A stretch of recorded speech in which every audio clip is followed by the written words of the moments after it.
Hello friends, very good afternoon. कैसे हैं आप सब? होप आप सब अच्छे होंगे।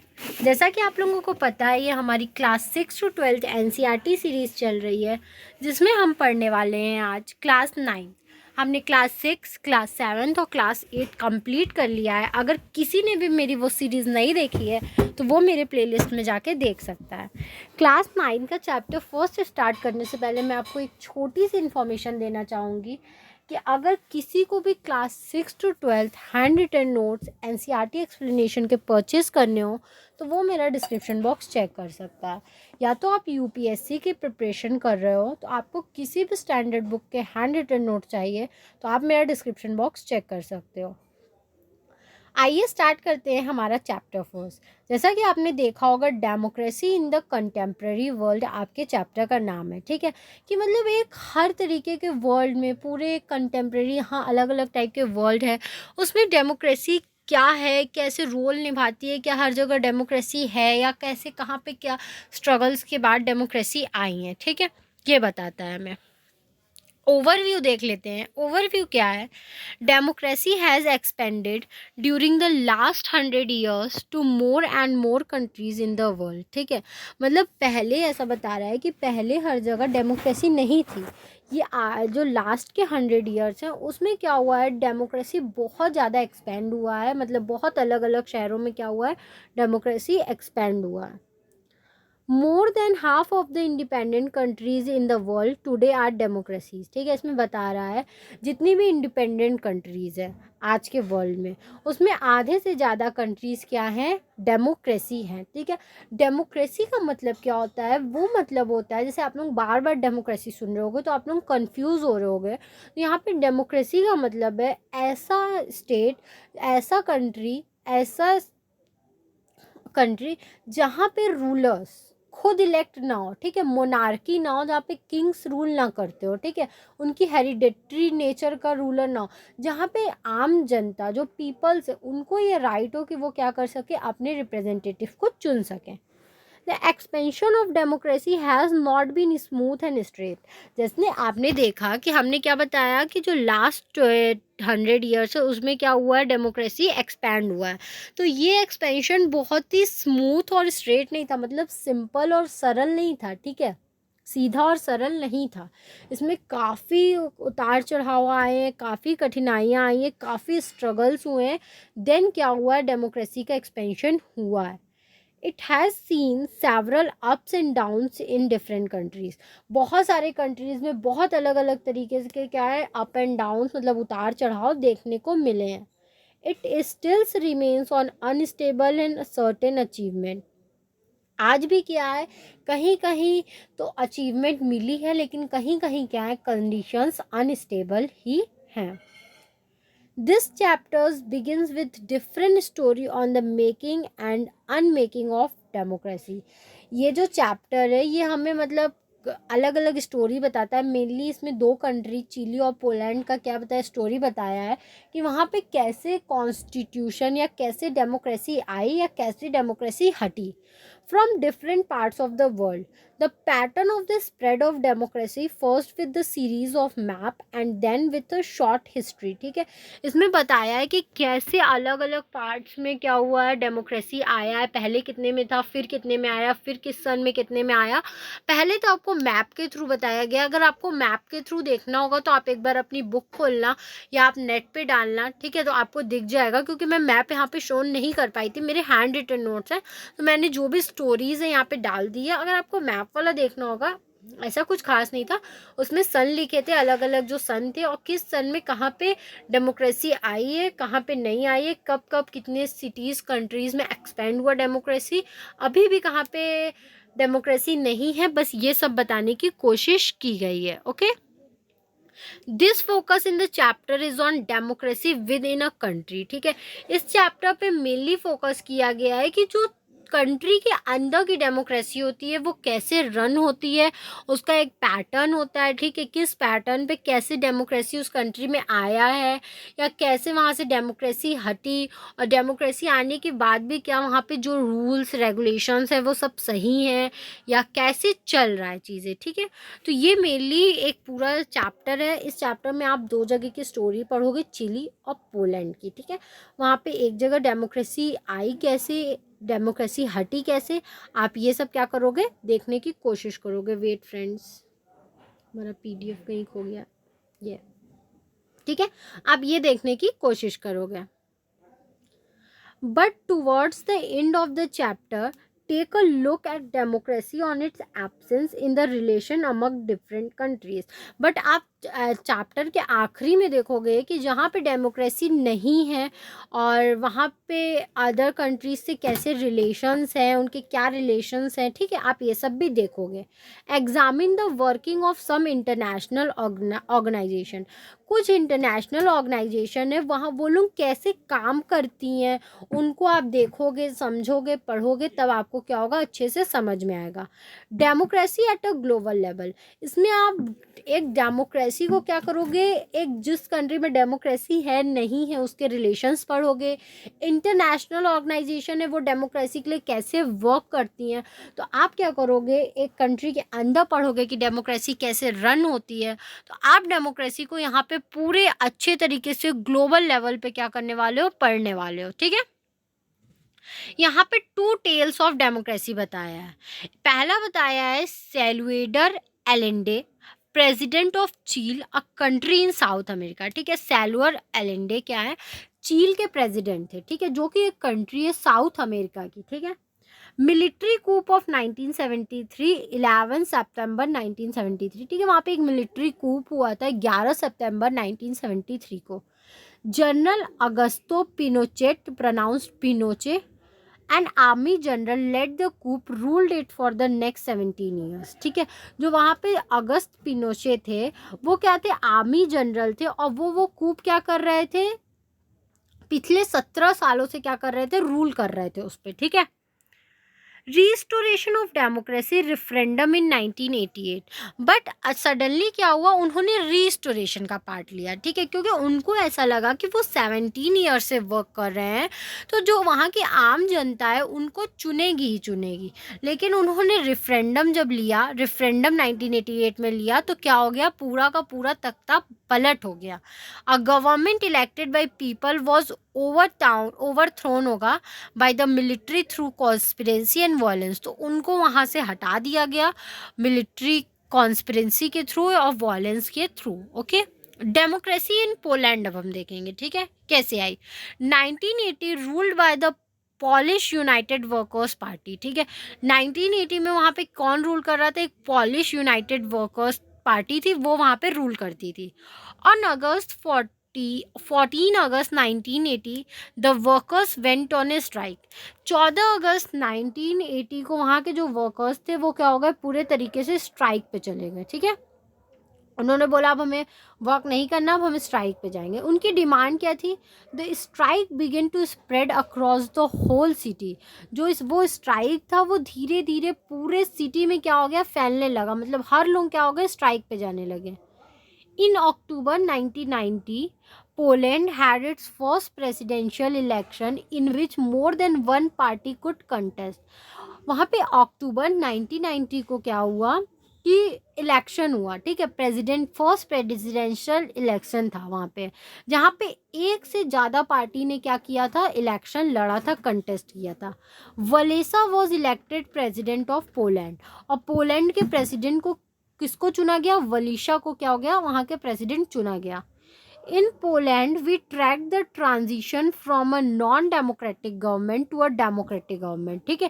तो यही एक हमने ट्रांजिशन देखा कि कैसे वहाँ पे नॉन डेमोक्रेटिक गवर्नमेंट से डेमोक्रेटिक गवर्नमेंट आई, ठीक है, मतलब स्ट्राइक्स किए गए, देन प्रेसिडेंशियल इलेक्शन हुए, उस इलेक्शन में एक से ज़्यादा पार्टी खड़ी हुई, वलीशा को चुना गया, देन क्या हुआ, वहाँ पे नॉन डेमोक्रेटिक गवर्नमेंट से डेमोक्रेटिक गवर्नमेंट आई।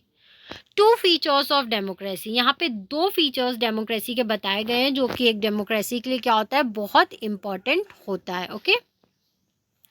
क्या है ये दोनों फीचर्स? ये दोनों फीचर्स हैं, democracy is a form of government that allows people to choose their rules. ठीक है, पहला नियम होता है डेमोक्रेसी का कि ये एक ऐसी फॉर्म ऑफ गवर्नमेंट होती है जहाँ पे पीपल, लोगों को ये अधिकार होता है कि वो उनके ऊपर रूल कौन करेगा, उनके ऊपर शासन कौन करेगा, वो उन लोगों को क्या करें, चुन सकें।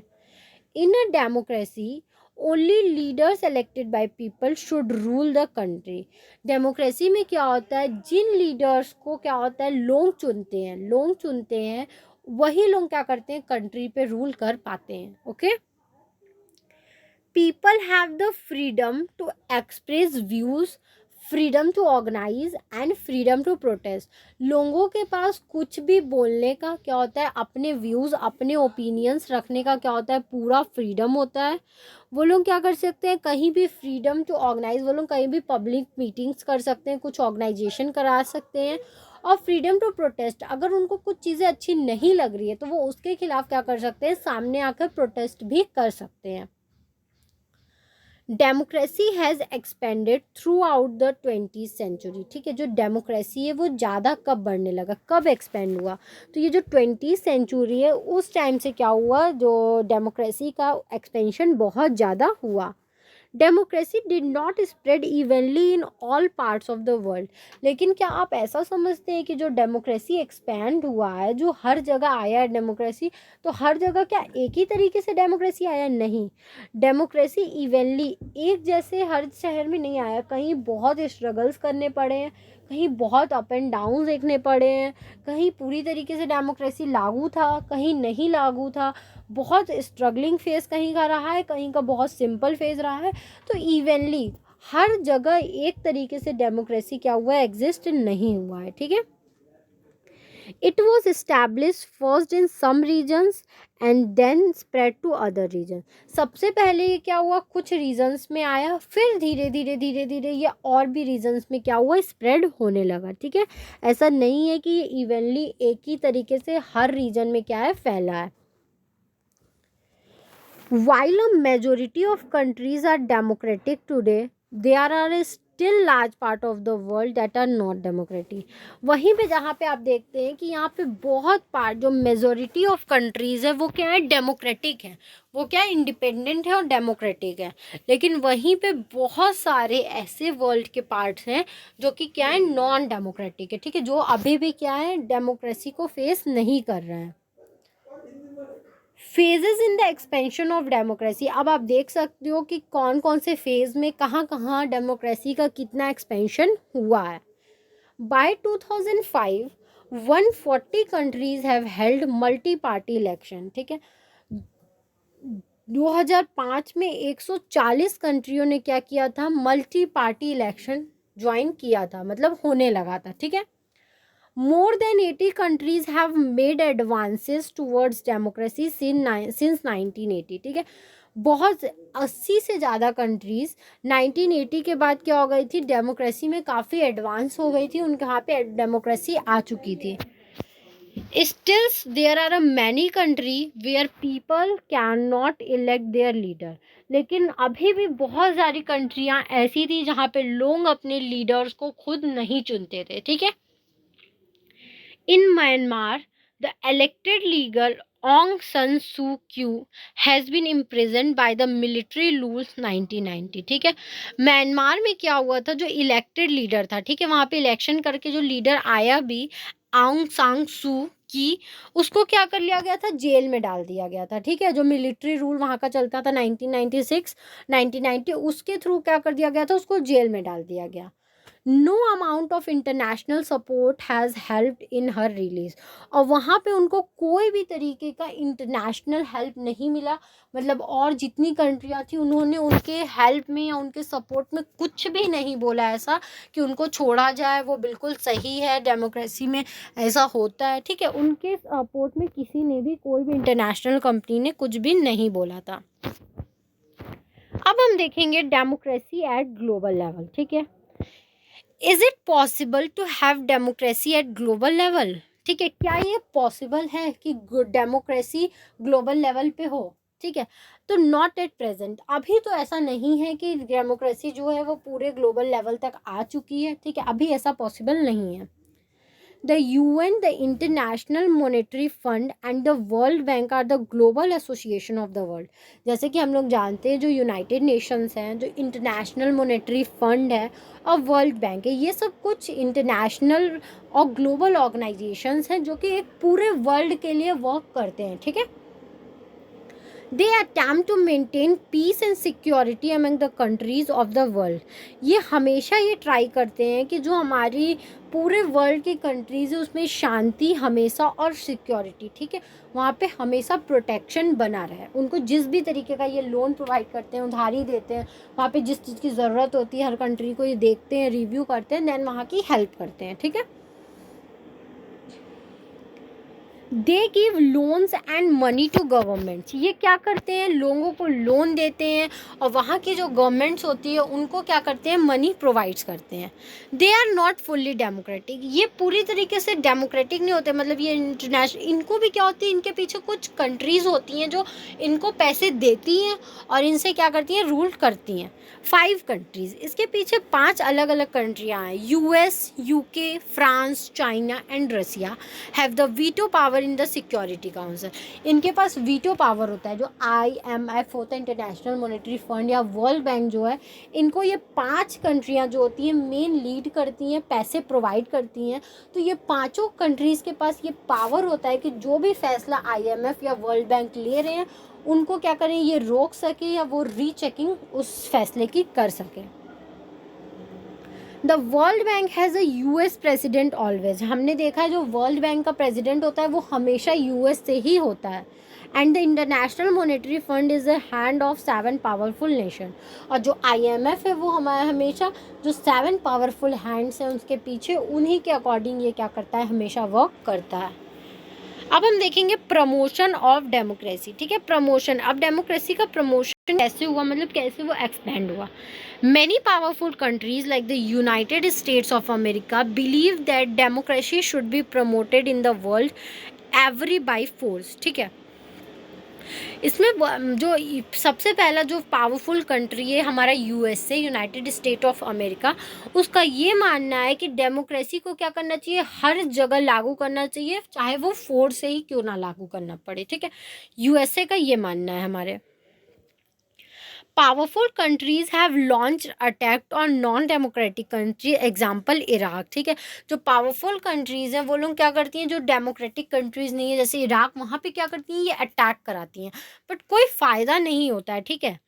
USA and its allies attacked and occupied Iraq without UN's action on the pretext of Iraq possessing nuclear weapons, ठीक है। उन्होंने क्या किया था, USA और उसके जो भी अलाइज कंट्री थे, उसके साथ देने वाली कंट्री थे, उन्होंने इराक पे हमला करा दिया था, वहाँ पे न्यूक्लियर वेपन है ऐसा बोल के, और यहाँ पे UN का सैंक्शन इनको नहीं मिला था, विदाउट UN सैंक्शन इन्होंने हमला करा दिया था वहाँ पे न्यूक्लियर वेपन लेने के लिए, लेकिन वहाँ पे ऐसा कुछ नहीं मिला था, ठीक है।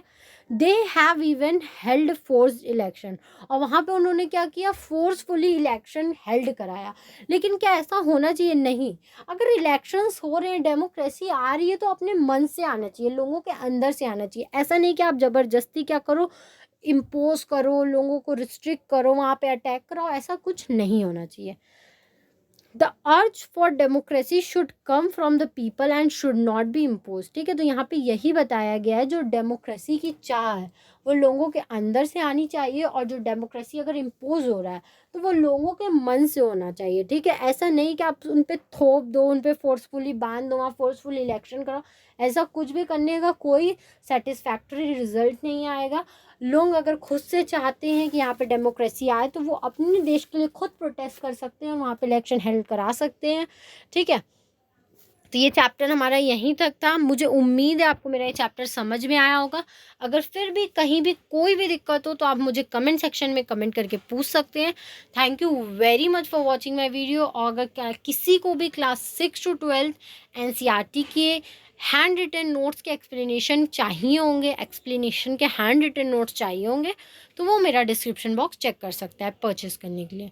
या तो आप फिर यूपीएससी के प्रिपरेशन कर रहे होंगे, तो आपको किसी भी स्टैंडर्ड बुक के हैंड रिटन नोट्स की अगर ज़रूरत होगी, परचेज़ करना होगा कोई भी सब्जेक्ट, तो आप मेरा डिस्क्रिप्शन बॉक्स चेक कर सकते हैं for purchase. Thank you very much for watching my video, and please like, subscribe and share my channel, and please support us. Thank you very much.